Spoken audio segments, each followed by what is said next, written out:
So there's always a lot of discussion about which quarterback has the most pressure on them going into an NFL season. And honestly, you can make the argument for like 10, and that's what makes the NFL so great, is there's pressure on all of these quarterbacks.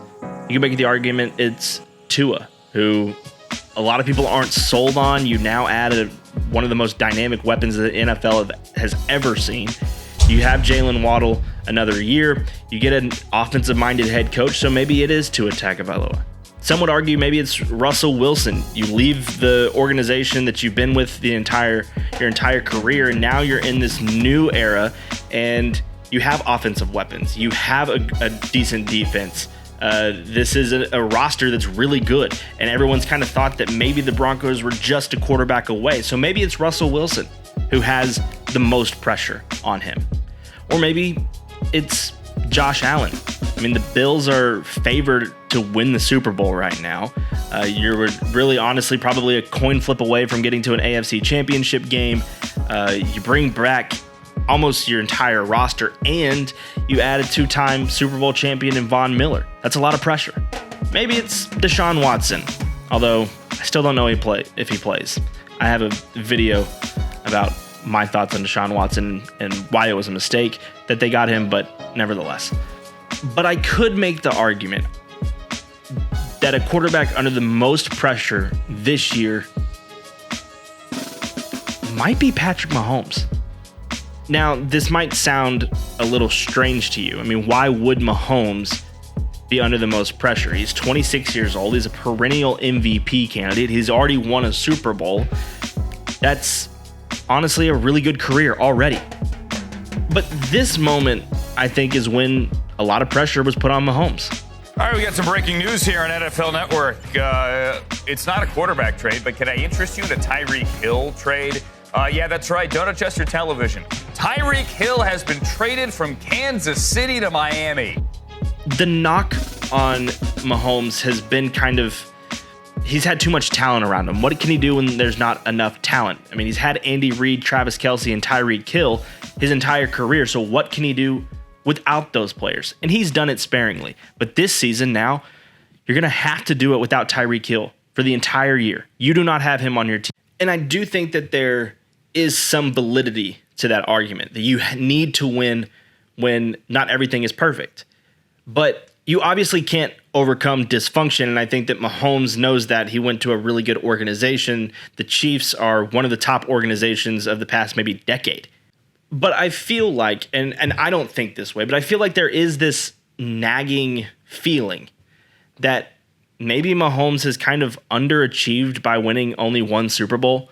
When you lose a Super Bowl, people start to think about you a little bit different. But I think this is the wrong idea. Not everyone is Tom Brady and Bill Belichick.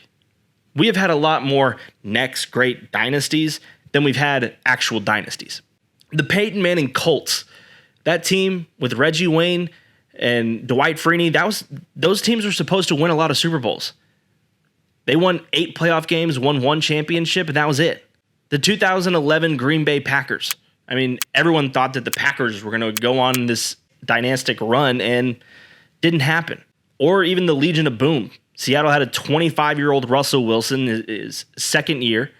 Now he got back to the Super Bowl, lost it. Play clock at 5. Pass is intercepted at the goal line by Malcolm Butler. Never sniffed it again.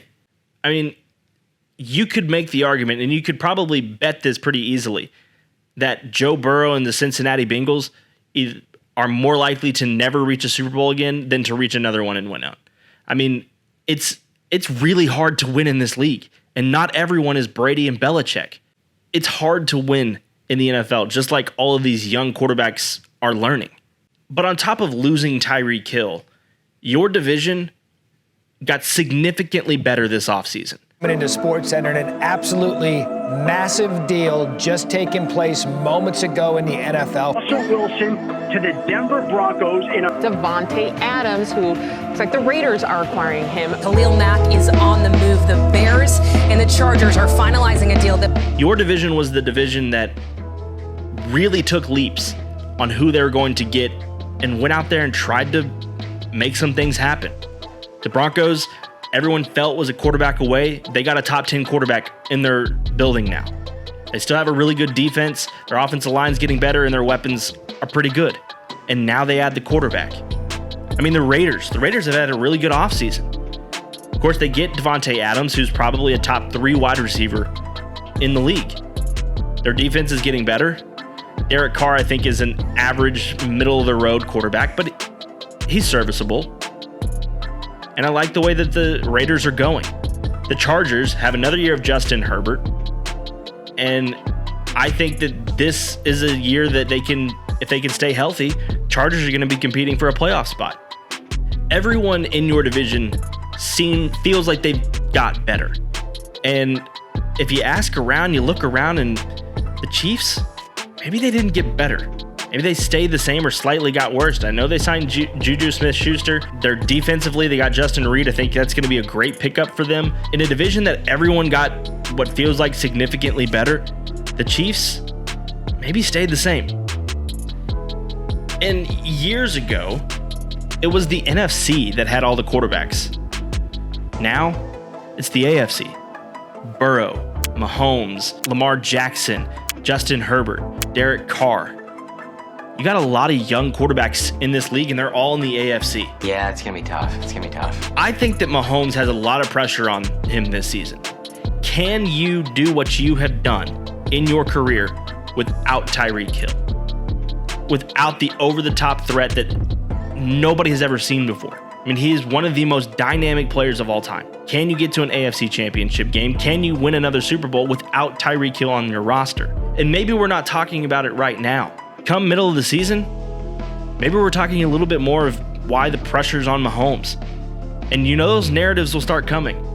Well, he started losing when Tyreek Hill left. Was he just a product of the people around him? That's going to be a narrative if they lose.